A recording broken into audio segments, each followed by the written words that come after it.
Filming in several locations is of course a Bond standard. But since A Bond for Life tells my personal story as well as the story of Bond and the Bond fandom, I had to select a good balance between Bond locations that people can recognize in the film and lesser known locations that are connected to my personal story. So what you will see is a trip through 7 countries, and we filmed in over 130 individual locations in these 7 countries.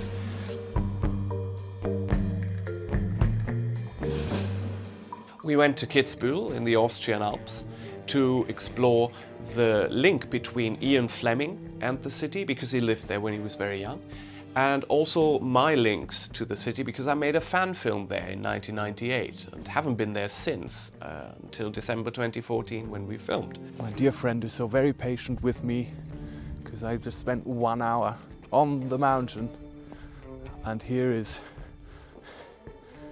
they call him the patient one in Chinese. We've also been to Sölden, where the latest Bond film Spectre was filmed, which was really great because you have stunning views over the Ötztal Alps from up there. And since all the skiers go down the mountain from up there, we had a cable car going down entirely to ourselves, which was great to film too. It truly is a spectacular sight. I mean, look at this. It's no wonder the Bond producers picked this lovely spot for Spectre. I can perfectly understand, because from up here it really makes you feel the power and force of nature. Staying in the cold areas, we went to Schildhorn Mountain, which is of course a famous location from On Her Majesty's Secret Service, the Piz Gloria restaurant, and we filmed several great scenes there. Actually, we've been on the mountain for around 7 hours to do our filming. And we were greatly supported by the Schildhorn Cable Car Company and Mr. Christoph Egger. We are very lucky to be here in perfect weather. Makes the Alps look really good. It's breathtaking. And here's the rest of the crew, yes. And yeah, they're engaging in heavy conversation. We're taking sort of a break because we're almost done filming. I just have to do some angles here, some establishing shots, whatever.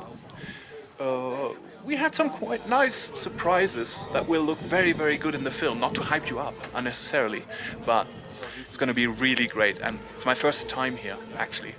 And to take it all in takes some time. So you spent a few hours on the mountain, but it's really worth it. Naturally, there are a great many locations in Germany because it's the place where I live.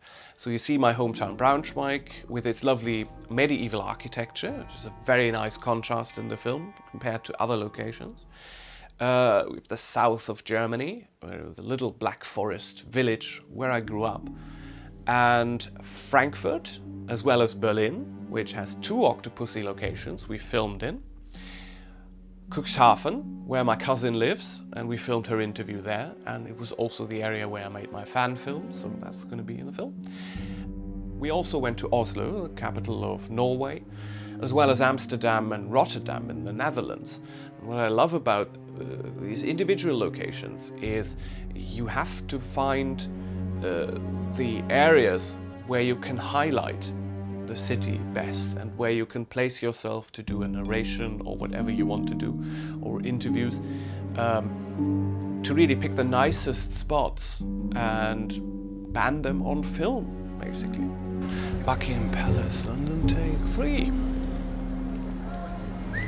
London is of course the perfect backdrop for any kind of film, and also there I wanted a good balance between Bond locations and non-Bond locations, which is tricky because London is basically made of Bond locations. But what I wanted was to use my creative thinking of what looks good as a backdrop for an interview and what looks good as an establishing shot.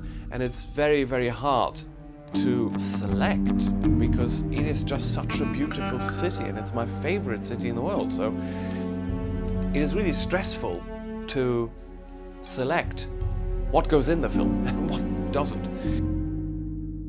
Having all these locations in a Bond for Life was very important to me, but there were several things to consider. I mean, you had to plan very early in advance so that you get the cheapest possible option to film on location.